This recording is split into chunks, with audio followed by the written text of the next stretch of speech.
What's up, guys? It's Alexandria Pike. In today's video, I'm going to be reading another scary text message story. This one is called Zodiac Killer. An unidentified serial killer who claimed to have killed up to 37 victims. This is a true crime, by the way.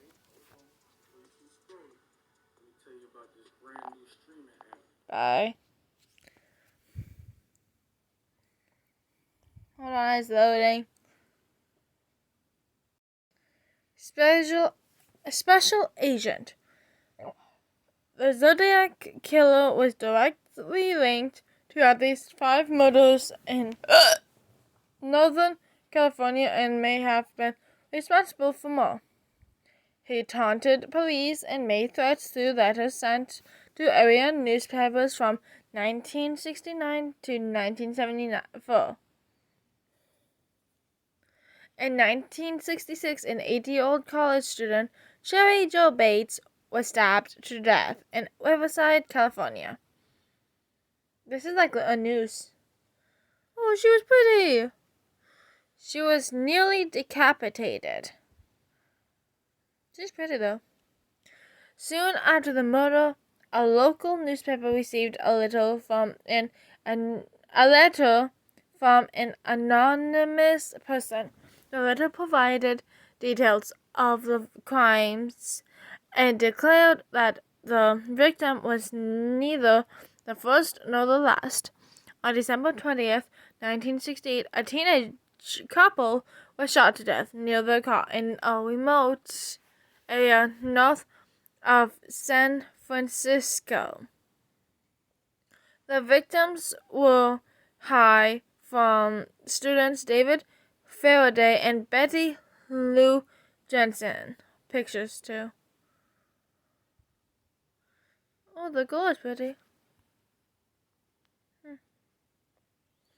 They were on their first date and planned to attend a Christmas concert. They instead visited a friend before stopping at a local restaurant and then driving out on Lake Herman Road.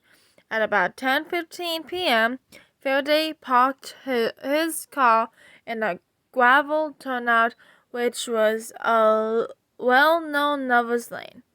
Another car pulled into the turnout area around 11 p.m.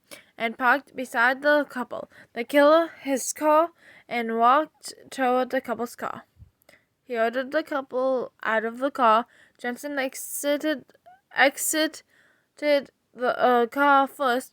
When Faraday was halfway, the killer shot him in the head. He then shot Jensen 5 times in the back as she fled. The killer then drove off. Shortly after 11 p.m., the victims' bodies were found. The Solano County Sheriff's Department investigated the crime, but they had no leads. 1 year later, another couple was attacked. Just before midnight on July 4th, 1969, Darlene Foran and Michael Mayhew, I don't know the last name, drove into the Blue Rock Springs Park in Valley Joe and parked.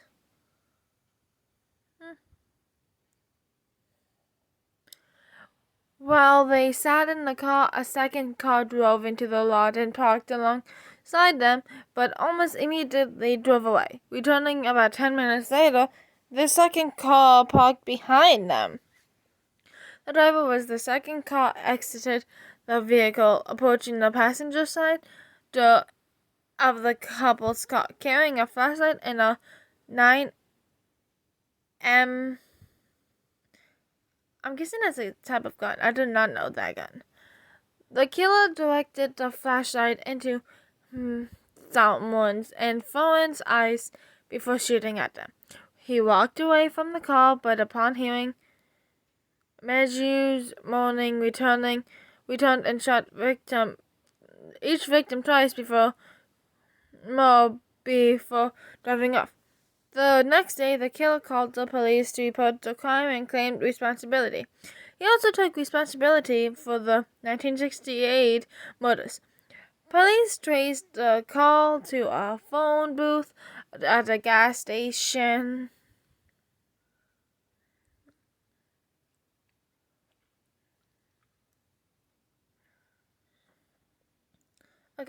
Police traced the call to a phone booth at a gas station at Springs Road and something. Floyd was pronounced dead at the hospital. McHugh was shot in the face, neck, and chest, but he survived the attack. He described his attacker as a white male with short, light brown, curly hair, 26 to 30-year-old, 195 to 200 pounds, 88 to 91 kilograms. I'm guessing that's what it stands for. 5'8". Why is everyone taller than me? I'm not going to show this one of my family, but I might actually be 5'4" now. On August 1st, 1969, 3 letters from the killer was received at the Vallejo Times-Herald, the San Francisco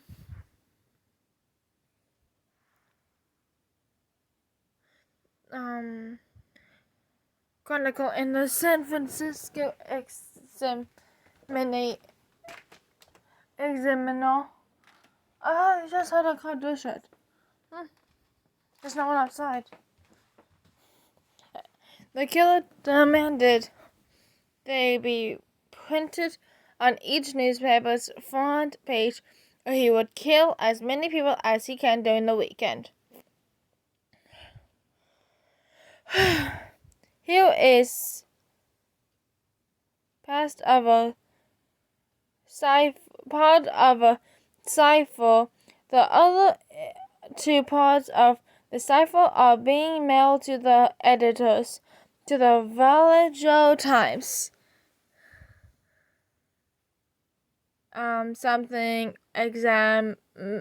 Examiner. I want you to print this cipher on the front page of your paper. In this cipher is my identity. If you do not print the cipher by the afternoon of I think it's 1st of August 69, I will go on a kill rampage Friday night. I will chase on all weekend, killing lots of people in the night. They were on something. Kill again until I end up with a deal. People something the weekend. I don't know. There are also messages to the police that if they cracked his code, they would find his identity. The cryptogram was cracked. It contained a message in which the killer said he was collecting slaves for the afterlife. There was no name in the decoded text. The killer said that he would not give away his identity because it would slow down or stop his slave collection. On August 7th, 1969, another letter was received at the San Francisco Examiner with a salutation. Dear editor, this is the Zodiac speaking. This is another one. This is the Zodiac speaking. I am the murderer of the taxi driver over by Washington Street from Maple Street last night. To prove this, here is a blood-stained piece of his shirt. I am the same man who did, and the people in the North Bay The San Francisco police could have caught me last night if they had. In it, the killer included details about the murders. On September 27, 1969, college students Brian Hartnell and Cecilia Shepard were panicking at Lake Berryessa.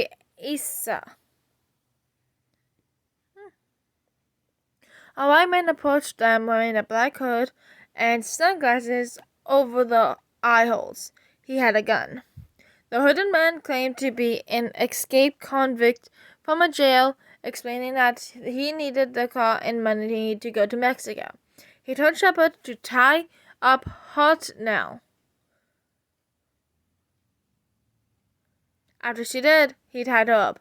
The couple thought that was a robbery, but the man drew a knife and stabbed them both repeatedly. At 7:40 p.m., the killer called the Napa County Sheriff's Office from a payphone to report the crime. He stated that he had been the perpetrator of the crime.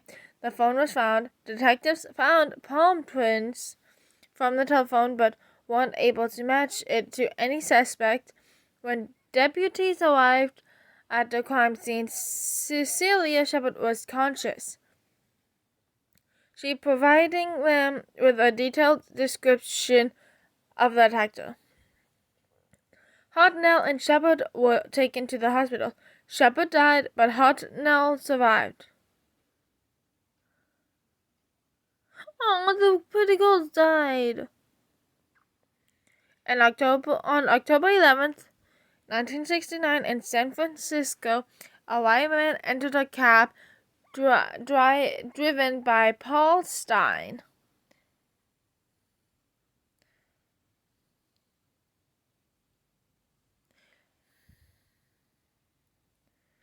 He requested to be taken to Washington and Maple Streets in Presidio Heights. As Stein was driving, the passenger shot him once in the head with a 9mm and took his wallet and car keys. 3 teenagers saw them and called the police while the crime was in progress. Ooh. That's not good.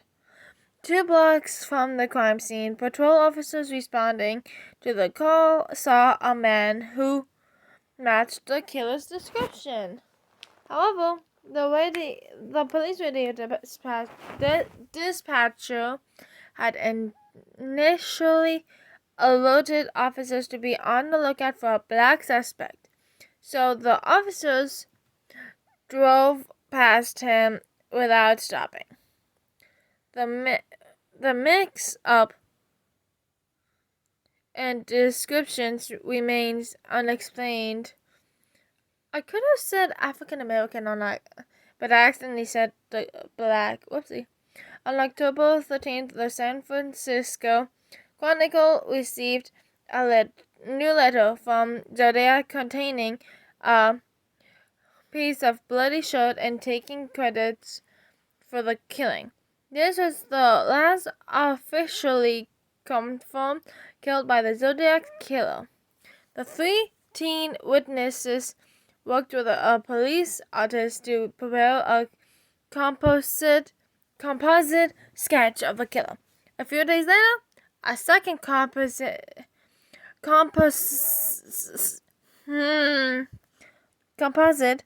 sketch of the killer was created. I'm out of breath.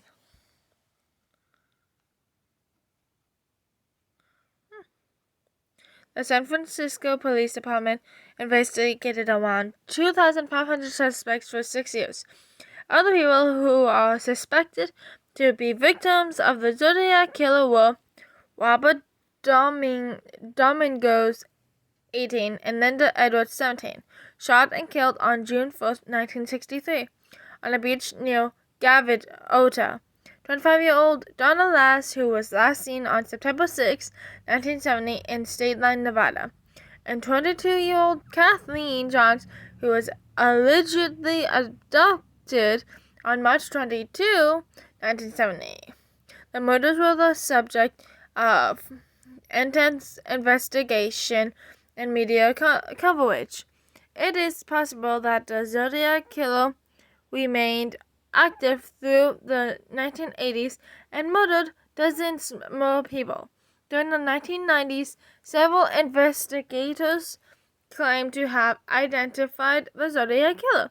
The suspect most often cited was Arthur Leah Allen, a school teacher from California.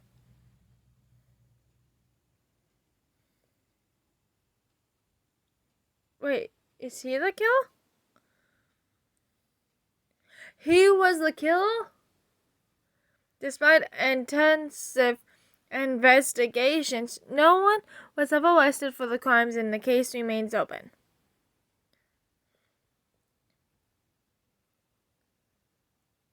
Oh, okay. If you guys enjoy content like this, please hit the subscribe button, turn on all post notifications, and smash the thumbs up button, and I'll see you in the next video. Bye!